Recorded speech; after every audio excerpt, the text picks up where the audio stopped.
বাংলাদেশ বিদেশি বলে। আর তো ভুল থাকার কোনো কারণ নেই যে উনি বাংলাদেশ বিদেশি, বাংলাদেশের স্বাধীনতাকে উনি সম্মান করেন না, বাংলাদেশের মানুষকে ভালোবাসেন না, এই বিষয়ে তো আমাদের কারো কোনো দ্বিধা কিংবা সন্দেহের কোনো অবকাশ থাকার কথা না। ফলে সারা বাংলাদেশেই একটা প্রোটেস্ট করেছে এবং এর মধ্যে মামুনুল হক তিনিও প্রোটেস্টে সামিল হয়েছেন। 26শে মার্চে তারা একটা বড় প্রোটেস্ট করেছে এখানে ঢাকা শহরে বাইতুল মুকাররমের সামনে এবং আমাদের এদিকে আরো চিটাগাং পর্যন্ত নানান জায়গায়। এবং ওই দিনের যে প্রোটেস্ট র্যালিগুলো হয়েছে সেই প্রোটেস্ট র্যালিগুলোতে ইনফ্যাক্ট 19 জনকে খুন করে ফেলা হয়েছে। পুলিশের গুলিতে নিহত হয়েছে 19 জন 26শে মার্চের ঘটনা। কিন্তু এই ঘটনায় কিন্তু যে এবং আরেকটা ইন্টারেস্টিং ঘটনা হচ্ছে 26শে মার্চে উনি যখন বাইতুল মুকাররমের সামনে কথা বলছেন তিনি তখন বলছেন যে যদি সরকার আমাদের কথা না শোনে বাংলাদেশ হবে আফগান। তো এরকম কথা বলার পরেও তাকে গ্রেফতার করা হচ্ছে না। স্ট্র্যাটেজি যেটা নেওয়া হচ্ছে সেটা হলো যে তার ব্যক্তি জীবন, সেই ব্যক্তি জীবনের ঘটনাকে ফোকাসে নিয়ে আসা হচ্ছে। প্রথমত গোয়েন্দা সংস্থা, ছাত্রলীগ, যুবলীগ এরা যুক্ত থেকেছে, সাংবাদিকরা ওখানেও সামিল ছিল। এবং ওই দিন যখন সন্ধ্যার সময় মামুনুল হক ওই রিসোর্ট থেকে ছাড়া পাচ্ছেন এই সময় উনি ফোন করে একটা ফোনে পার্সোনাল ফোনে তার বউকে একটা ফোন করেন যে এখানে আমি অন্য একটা মেয়ের সাথে ছিলাম, আমি বেরিয়ে এসে আমি ফিরে এসে তোমাকে বিস্তারিত বলছি। এই ফোন কলটা ইন্টারসেপ্ট করা হয় এবং 3 তারিখে বিকেল 3 তারিখে রাতের বেলায় বোধহয় 3-4 ঘন্টা পরে এই যে ফোন কলটা যে আমি অন্য একটা মেয়ের সাথে ছিলাম এটা বলতেছি, আমি এসে ব্যাখ্যা করছি, এই কথাটা আবার 71 টিভি প্রচার করে। কথা হলো যে 71 টিভি এই ইনফরমেশনটা কোথায় পেল? একটা পার্সোনাল ফোন কল, আমি আমার বউকে ফোন করছি, সেই ফোন কল কোথায় পেল? কে সরবরাহ?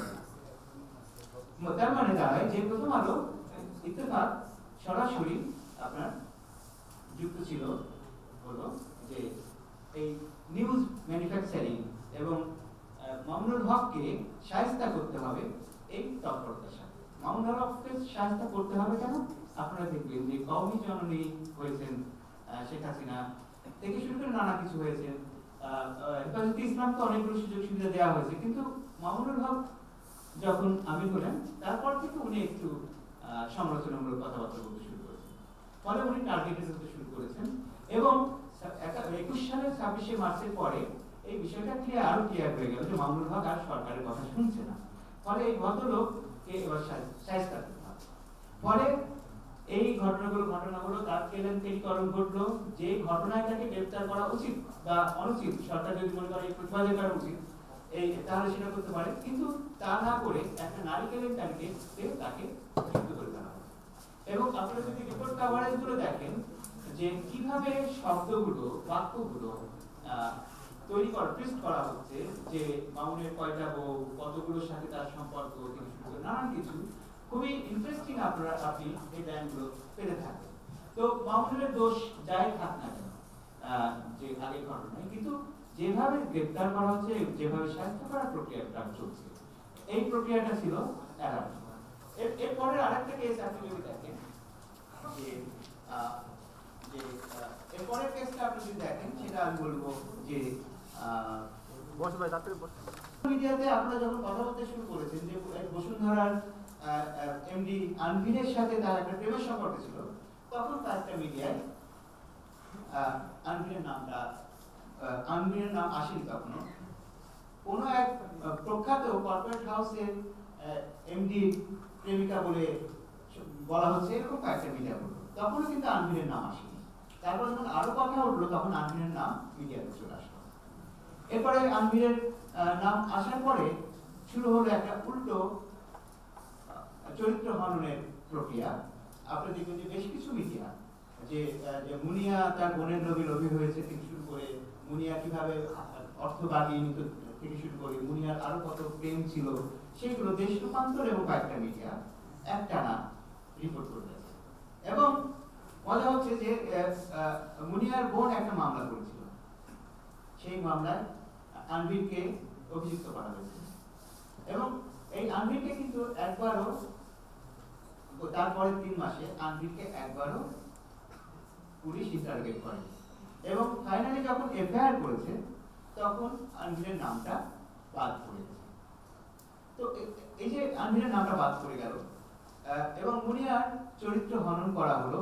একজন বলে যে যদি আমি সাংবাদিকতার এথিক্সের কথা বলি তাহলে আমাকে বলতে হবে যে যে মারা যায়, যে খুন হয়, মূলত একজন সাংবাদিকের অবস্থান হওয়ার কথা তার পক্ষে। কিন্তু আমাদের বেশিরভাগ মিডিয়া কি করলো, তারা আনভিরের অবস্থান নিল এবং মুনিয়া কত বড় অপরাধী এবং দুশ্চরিত্র এবং অর্থলোভী তার পরিবার, এই গল্পটা বলতে শুরু করলো। এবং মূল যে ফোকাসের জায়গাটা থাকা দরকার যে আনভির কিভাবে তাকে ফোর্স করেছে, কিভাবে তাকে হুমকি দিয়েছে, যে রেকর্ডগুলো আমরা দেখতে পাচ্ছিলাম, সেই ব্যাপারগুলো তারা হাইড করে দিল। তো এটা আরেকটা কেস এবং আমরা মিডিয়া অ্যানালিসিস করে দেখেছি যে কি পরিমাণ রিপোর্ট সেখানে ছাপা হয়েছে। এরপরে চতুর্থ যে কেসটা আমরা অ্যানালিসিস করেছি সেই কেসটা হলো আপনার পরিমণি। পরিমণির কেসটা হচ্ছে আপনার এই 21 সালে পরিমণির কেসটা হচ্ছে যে পরিমণির ঘটনাটা কি ছিল। পরিমণির বাড়িতে হঠাৎ র‍্যাব একদল সাংবাদিক নিয়ে এবং সবগুলো ঘটনা, আমি যে ঘটনাগুলো বলছি সবগুলো প্রাইম টাইম নিউজকে টার্গেট করে করা হয়েছে, যে লাইভ প্রচার করা হচ্ছে, পরিমণির ঘটনা লাইভ প্রচার করা হচ্ছে। রিপোর্ট হতে শুরু করলো মিডিয়াগুলোতে, লক্ষ্য করুন যে পরিমণির বাড়িতে প্রতিদিন এটা কি নাইট ক্লাব নাকি বাসা বাড়ি, পরিমণির বাড়িতে প্রতিদিন ডিজে পার্টি। তারপরে পরিমণির আরো স্টোরি আছে যে পরিমণির সাথে এবার যুক্ত করা হলো যে পরিমণির সাথে অন্যান্য যে নায়িকারা, যাদেরকে আমাদের ডিবি হারুন রাতের রানী বলে চিহ্নিত করলেন, যে রাতের রানীদের যে নেক্সাস, তারা কিভাবে বড় লোকদের কে ফাঁসায় এবং বড় লোকদের বিপদে ফেলে।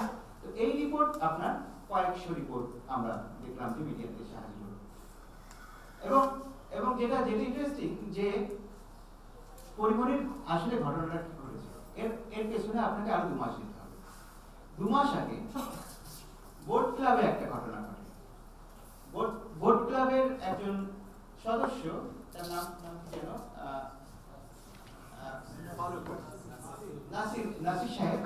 নাসির সাহেবের সাথে পরিমণির একটা ঝামেলা হয়।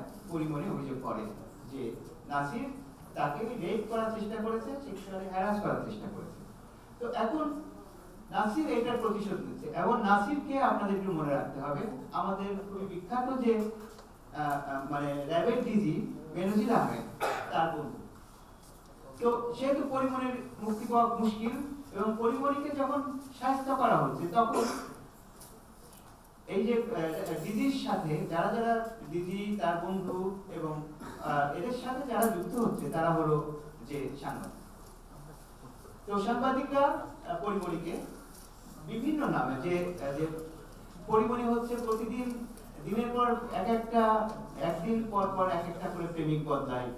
পরিমণির যে নোংরা অতীত, পরিমণির এর আগে কতগুলো বিয়ে ছিল, পরিমণির শারুন চৌধুরীর সাথে কি করেছিল, সকল কিছু মিডিয়াতে আসতে শুরু করলো এবং পরিমণিকে আমরা দেখলাম যে একটা খুবই কুৎসিত চরিত্র হিসেবে হাজির করার চেষ্টা করলো।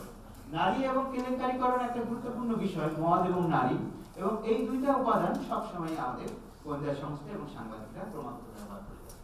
তো এই যে প্রক্রিয়াটা, যে একজন কাউকে আমরা টার্গেট করছি, তার বিরুদ্ধে একসাথে সাংবাদিক, মানে গোয়েন্দা সংস্থাগুলো কিংবা সরকারের কোন একটা স্টেক হোল্ডার, ব্যবসার কোন একটা স্টেক হোল্ডার এবং সাংবাদিকদের একটা অংশ একসাথে নেমে পড়ছে এবং একসাথে নেমে পড়ে তাকে ডিলেজিটিমাইজ করার চেষ্টা করছে। তো কিংবা তাকে ভিলিফাই করার চেষ্টা করছে, জেলে মারার চেষ্টা করছে। আপনারা জানেন যে মামুনুল হক তার মধ্যে 7-8 দিন পরে জেলে গেল, পরিমণি তার কয়েকদিন পরে জেলে গেল। তারপরে মুনিয়ার কেসটাতে আর কোনো মামলা জানালো না এবং প্রথম আলোর যে বিরুদ্ধে যে ঘটনাটা ঘটলো, প্রথম আলো যদি মানহানির মামলা করতো, সেই মামলায় যদি কোনো রিড্রেস পেত তা অসম্ভব ছিল না। বরং যেটা ঘটেছিল তারপরে কয়েক মাসে, যে প্রথম আলোর ডিজিএফআই সেখানে অ্যাটাক করতে গেছে, প্রথম আলোতে ছাত্রলীগের লোকজন অ্যাটাক করেছে এবং প্রথম আলোকে ডিজিএফআই লোকজন যে বলেছে আপনারা মালিকানা ছেড়ে দেবেন। এটা হলো যে প্রথম আলোর মানে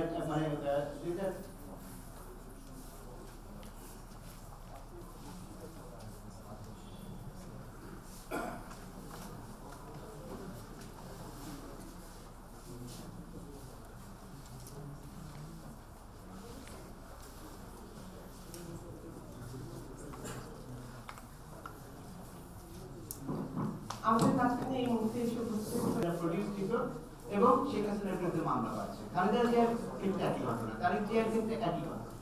তো এই প্রবণতাটা তখন বিস্তৃত হতে পারে, কিন্তু এই প্রবণতাটা আমি দেখতে পাবো যে আমি যে কেসগুলো আলোচনা করলাম এই কেসগুলোর ক্ষেত্রে একদম পরিষ্কার। তো আমরা দেখতে পাই যে প্রতিটা কেসের বেলাতে কোনো না কোনোভাবে মিডিয়ার একটা অংশ বা কয়েকটা অংশ এবং তারা প্রিডিটরি ভূমিকা বা শিকারী ভূমিকায় অবদান। তো এটা কি যে আমার এরপরে যে আমি যেটা করেছি যে আমি একটা হাইপোথিসিস দাঁড় করালাম যে তাহলে যে এর কারণ কি?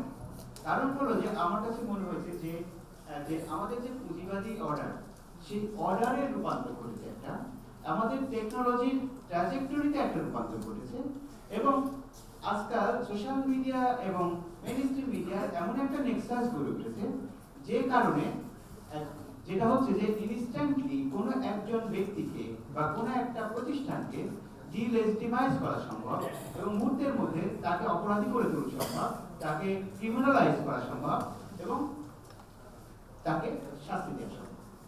তো এই যে এই ধরনের জার্নালিজমে কি ঘটে যে এই ধরনের জার্নালিজমে আপনার গোয়েন্দা সংস্থা এবং মিডিয়া এবং সরকারের একটা অংশ এরা একসাথে কাজ করে। তো এখন আমরা যখন এই যে মানে 4টা কেস অ্যানালিসিস করে যখন আমরা ইন্টারভিউ করতে গেলাম, আমরা 22 জন সাংবাদিককে ইন্টারভিউ করলাম, সেই 22 জন সাংবাদিক আমাদেরকে আরো অদ্ভুত তথ্য দিলেন। যে তারা যেটা বললেন যে শিকারী সাংবাদিকরা তোমরা যে 4টা মাত্র কেস অ্যানালিসিস করছো, ব্যাপারটা তো সেখানে সীমাবদ্ধ না। তুমি যাও আজকে যে কোনো টক শোর দিকে তাকাও, টক শোতে কোনো না কোনো একটা অংশ কোন অ্যাঙ্কর এবং অন্য কেউ শিকারী সাংবাদিকতার ভূমিকায় অবতীর্ণ হয়েছে। আমি দুটো উদাহরণ আপনার দিদি একদম একটা আগের উদাহরণ, একটা সাম্প্রতিক উদাহরণ। আপনি দেখেন যে বিটি বেগুন নিয়ে একটা ঘটনা ঘটেছিল যে আমাদের কৃষি বিশ্ববিদ্যালয়ের একজন প্রফেসর নেচার পত্রিকায় একটা আর্টিকেল লিখেছে যে আমাদের বেগুনের মধ্যে কিছু পার্টিকেল পাওয়া যায়। এখন বেগুনের ব্যবসা তো বেগুন বিক্রি করে তার সবজি হিসেবে বিক্রি করে বেশি হয় না, তার চেয়ে বেশি হয় হচ্ছে তার বীজ এবং তার কীটনাশক, তার পুরো সিস্টেম।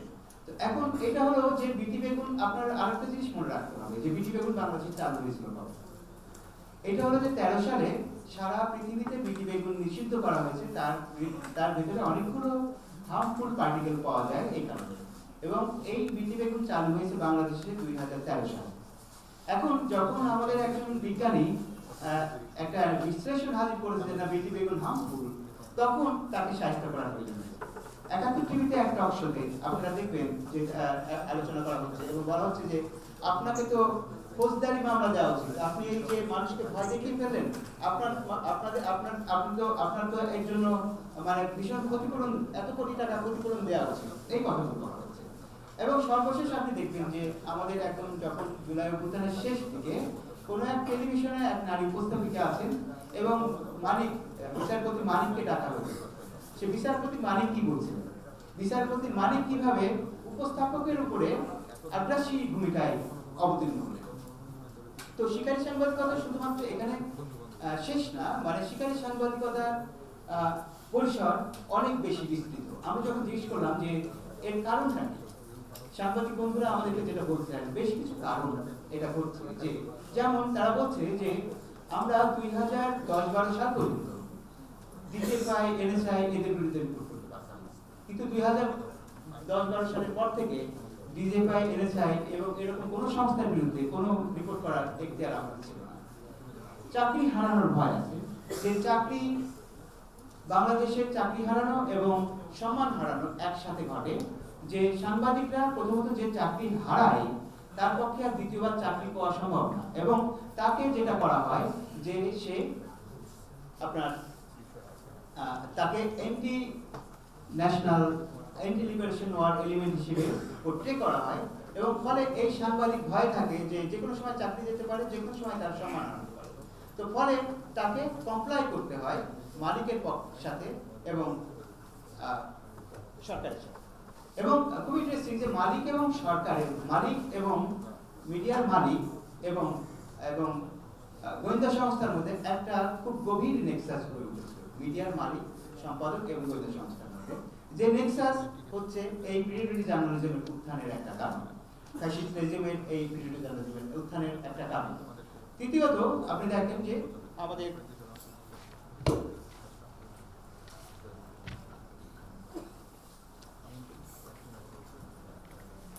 যে তারা যে ব্যাখ্যা দিচ্ছে যে যারা মিডিয়া ওন করে তারাই মূলত রাষ্ট্র চালায় এবং এবং এতে এবং কালচার এবং রাষ্ট্রের প্রজেক্ট সব একাকার হয়ে গেছে। তো ফলে এই ঘটনাটা অনিবার্য হয়ে গেছে। যেমন খেয়াল করেন যে আমাদের গতবারের ইলেকশনে কি করলো, গতবারের ইলেকশনে কতজন মিডিয়ার মালিক এবং সম্পাদক কমপ্লিট করেছে? 18 জন। এর মধ্যে কতজন পার্লামেন্টারিয়ান হিসেবে হাজির হয়েছে? 12 জন। বুঝতে পেরেছেন যে মানে যারা রাষ্ট্র চালাচ্ছে তারাই মিডিয়া চালাচ্ছে, তারাই যারা ডিসেন্টিং ভয়েস, যারা একটু ভিন্নমত দেখাচ্ছে তাদেরকে শাস্তি করার উদ্যোগ দিচ্ছে। এবং এত সময় নয় যে আমি প্রেসে একটা প্রেস স্টেটমেন্ট পাঠাবো কিংবা একটা প্রেস রিলিজ পাঠাবো, ফলে ইন্টেলিজেন্স এজেন্সি তাদের হয়ে মানে প্রেস রিলিজ পাঠাবো। আরেকটা খুব ইন্টারেস্টিং ব্যাপার যে মিডিয়া এবং মেইনস্ট্রিম মিডিয়া এবং সোশ্যাল মিডিয়া নেক্সাসটা খুব স্ট্রং হয়ে উঠেছে, যে মেইনস্ট্রিম মিডিয়া এবং সোশ্যাল মিডিয়ার মেইনস্ট্রিম মিডিয়ার আয় কমে গেছে, ফলে মেইনস্ট্রিম মিডিয়াকে নির্ভর করতে হচ্ছে সোশ্যাল মিডিয়ার উপর অনেকখানি। এবং সোশ্যাল মিডিয়ার আপনি বুঝতে পারছেন দুইটা চরিত্র আলাদা, এবং এই চরিত্রের কারণে আপনি দেখবেন যে যদি একাত্তর টেলিভিশন খুলে দেখেন যে সে কি করছে, কিংবা অন্য টেলিভিশন খুলে দেখেন যে একটা স্টোরি বানাচ্ছে সেন্সেশনাল স্টোরি, এইটাকে সে 7-8 ভাগে ভাগ করছে, তার হেডলাইনকে সে ব্যবহার করছে এমন একটা উপায় যেন কোনো একটা লোককে ভিলিফাই করা, শায়েস্তা করা এটা সহজ হয়ে ওঠে। তো সোশ্যাল মিডিয়া এবং মেইনস্ট্রিম মিডিয়ার এই নেক্সাস একটা গুরুত্বপূর্ণ কারণ হলো প্রিডেটরি জার্নালিজম উত্থান। আরেকটা খুবই গুরুত্বপূর্ণ পয়েন্ট যেটা আমাদের সাংবাদিক বন্ধুরা বলেছেন যে এই যে আমি একটা নাম বাদ দিয়ে গেছি যে কারা কারা যুক্ত আসলে প্রিডেটরি জার্নালিজম প্রক্রিয়ার সাথে। এখানে আমি একটা শব্দ বলেছিলাম ইন্টেলিজেন্স এজেন্সিস। মূলত বলতে হবে যে এম্বাসিস, ফরেন এম্বাসিস। মূলত বলতে হবে একটা ফরেন এম্বাসি খুবই গুরুত্বপূর্ণ কাজ করতে করেছে, এটা হলো যে ইন্ডিয়ান এম্বাসি। ইন্ডিয়ান এম্বাসি প্রথমত আমাদের অনেকগুলো মিডিয়ার সাংবাদিকদের সাথে একটা সম্পর্ক তৈরি করেছে। ইন্ডিয়ান এম্বাসি তারপরে কি করেছে, মিড লেভেলের যে সাংবাদিক ঢাকা শহরের তাদের সাথে সম্পর্ক তৈরি করেছে। এবং থার্ড পর্যায়ে তারা এই যে আপনার 18-র পরে তারা সারা দেশে গুরুত্বপূর্ণ সাংবাদিকদেরকে তাদের পেরোলের আন্ডারে নিয়ে এসেছে। তার মানে যে আপনি যে কাউকে স্বীকার করতে চাইলে এই মেসেজ, এই সিস্টেমটা একসাথে হয়ে অপারেট করবে। এবং যেটা হলো যে আরো মজার বিষয় হচ্ছে যে প্রতিটা হাউসে ইন্টেলিজেন্স এজেন্সির লোকজন উপস্থিত ছিল। কোনো না মিডিয়া হাউসের কোনো না কোনো কর্মী হয় ইন্টেলিজেন্স অফিস এজেন্সির লোক হয়ে কাজ করছে, অথবা ইন্টেলিজেন্স এজেন্সিগুলো নিজের লোক বসিয়ে রাখছে। আমি একটা উদাহরণ দিতে পারি আপনাদেরকে, একটা আমি নাম বলবো না, সেই পত্রিকার নাম বলবো কারণ রিস্কি। সেই পত্রিকা একটা রিপোর্ট তৈরি করছে যে ভদ্রলোক যে আপনার অনেক টাকা পয়সা মেরে নিয়ে বিদেশে চলে গেলেন, বিদেশের নাগরিক হলো, শেখ হাসিনার ক্লোজ অ্যাসোসিয়েট। তো তার বিরুদ্ধে একটা রিপোর্ট তারা প্রায় 2 বছর ধরে রেডি করেছে, এবং তারা কাউকে জানায়নি, শুধুমাত্র 3 জন লোক জানে যে আমরা এই রিপোর্টটা একদিন লিক করব। ওরা ওই দিন রিপোর্টটা রেডি করেছে, এবং উইদিন মিনিটস ডিজিএফআই অফিস থেকে ফোন এসেছে যে এই রিপোর্ট ছাড়া যাবে। Predatory journalism operates in two way. একটা হচ্ছে একদিকে সে সাপ্রেস করছে ওর সকল ভয়েসকে, এবং আরেকদিকে স্বীকার করছে যে ভয়েসগুলো হঠাৎ অ্যাপিয়ার করেছে পাবলিক স্পেসে। তো এই যে জার্নালিজমের এই যে প্রক্রিয়াটা, আমি আর এই বিষয়ে বিস্তারিত যাব না, বরং এই প্রক্রিয়ার ব্যাখ্যাটা জার্নালিজম কেন, যে আমরা তো জার্নালিজমকে মনে করি যে জার্নালিজম একটা সমাজের ওয়াচডগ রোল প্লে করে। তো জার্নালিজম কেন আজকে এখানে এসে দাঁড়াবে, এটা হচ্ছে আমার থার্ড সেগমেন্টের আলোচনা, যে জার্নালিজম কেন আজকে প্রিডেটরি রোলে অ্যাপিয়ার করছে। বিশেষত বাংলাদেশে, এবং আমার ধারণা যে যেখানে অটোক্রেটিক রেজিম আছে, যেসব দেশে ইনস্টিটিউশনাল সেফগার্ড নাই, আপনি ভারতে পাবেন। আমি ভারতের সাথে কম্পেয়ার করে দিচ্ছি অনেক ঘটনা, সেখানে এটা ম্যানিফেস্টেশন আপনি দেখতে পাবেন। তো কেন এটাকে আমি প্রিডেটরি জার্নালিজম বলছি? আমরা যদি সাংবাদিকতার ইতিহাসের দিকে তাকাই, যদি আপনি দেখেন যে ম্যাস মিডিয়া এই শব্দটাও কিন্তু এসেছে অনেক পরে, যে অনেক পরে। তো এবং জার্নালিজম শব্দটা মূলত 18 শতকের আগে ছিল না। জার্নালিজম শব্দটা 18 শতকের আগে ছিল না। এবং আপনি ম্যাস শব্দটার মধ্যে একটা বড় রকমের মানে বিভ্রান্তি আছে। যে ম্যাস শব্দটা আপনি দেখতে পাবেন ক্রিশ্চিয়ান চার্চে ম্যাচ হয়, সেই ম্যাচ শব্দটা আপনার যখন মডার্ন জার্নালিজম হাজির হচ্ছে, যে ম্যাচের রোলটা কি ছিল যদি আপনি চার্চে খেয়াল করেন, যে ম্যাচের রোল ছিল যে আমি বেশ মানুষকে শিক্ষিত করবে, দিক নির্দেশনা দেবে, এই নানান কিছু। তো এই ম্যাচের শব্দটা নতুন করে অ্যাপিয়ার হলো 18 শতকে। আমরা ইভেন যখন গুটেনবার্গের প্রেস আবিষ্কার হচ্ছে 16 শতকে, আমরা তখনই কিন্তু জার্নালিজম পাই না। আমরা পাই হচ্ছে যে ইউরোপ জুড়ে একটা রিডিং পাবলিক গড়ে উঠছে, ইংল্যান্ডে এবং অন্যান্য জায়গায় একটা যে পড়ুয়া শ্রেণী গড়ে উঠছে। এবং তখন গসিপ এবং অন্যান্য গসিপ, প্রোপাগান্ডা, ব্যালাড, এইগুলোর মধ্যে কোনো ফারাক নাই। mass production, until there is mass production, until there is technological transformation, যেটা হলো যে আপনার একদিকে হচ্ছে যে প্রযুক্তি, গুটেনবার্গের প্রযুক্তিতে পত্রিকা ছাপা সম্ভব ছিল না, এবং ম্যাস প্রোডাকশন যদি না থাকে, ম্যাস পিপল যদি না থাকে, তাহলে সাংবাদিকতার কোনো প্রয়োজন নেই। 18 শতকে শিল্প বিপ্লব হচ্ছে একটা বড় ব্যাপার, যে এই সময় আপনার একই সাথে আপনার গণ উৎপাদন শুরু হচ্ছে, গণ বাজার তৈরি হচ্ছে, এবং গণমাধ্যম এই শব্দটা সাহায্য হচ্ছে। ফলে হচ্ছে যে আপনার মনে রাখতে হবে যে সাংবাদিকতা বলে যে আইডিয়াল, আদর্শ বলে আমরা যেটা ভাবি, এটা কোনো অনৈতিহাসিক ব্যাপার, হিস্টোরিক্যাল কোনো প্রপঞ্চ না। ইতিহাসের সাথে সাথে, প্রযুক্তির বিবর্তনের সাথে সাথে, এবং ইকোনমির বিবর্তনের সাথে সাথে এর রূপান্তর ঘটেছে। এবং আপনি যদি দেখেন যে টেলিগ্রাফ, একটা যন্ত্রের কথা বলি, যে টেলিগ্রাফ যন্ত্রটা যখন এলো, তখন মূলত নিউজ সংগ্রহ করা সম্ভব। টেলিগ্রাফ আসার পরে আগে আমরা প্রতিদিনের ইভেন্ট কভার করে যে এভরিডে নিউজ পেপার, এগুলো আমরা পাই। টেলিগ্রাফ মূলত প্রথম সাংবাদিককেও বলা হতো, মূলত যে অ্যাসাইন করা যে সাংবাদিক, সে হচ্ছে টেলিগ্রাফ সাংবাদিক। এবং এই টেলিগ্রাফ সাংবাদিক থেকে পরে আরো বিভিন্ন রকমের নানা রকমের আপনার অবজেক্টিভ সাংবাদিকের কথা পাবেন, যেটা হচ্ছে যে অনেকগুলো সংবাদপত্রের পক্ষে নিউজ কভার করা সম্ভব ছিল না, কারণ সব জায়গায় সে রিপোর্টার রাখতে পারে না। তখন কি হলো, আমেরিকাতে আপনার যেটাকে আমরা বলি অ্যাসোসিয়েটেড প্রেস, 12টা প্রেস মিলে একটা সংস্থা গড়ে তুললো, যে সংস্থা বললো যে তোমরা সবচেয়ে আনবায়াসড রিপোর্ট নিয়ে আসবা, কারণ আমরা 12 জন কিনছি, 12 রকমের মানুষ, 12 রকমের মতাদর্শ, কিন্তু আমরা সেখান থেকে আমাদের মতাদর্শ অনুযায়ী রিপোর্ট কভার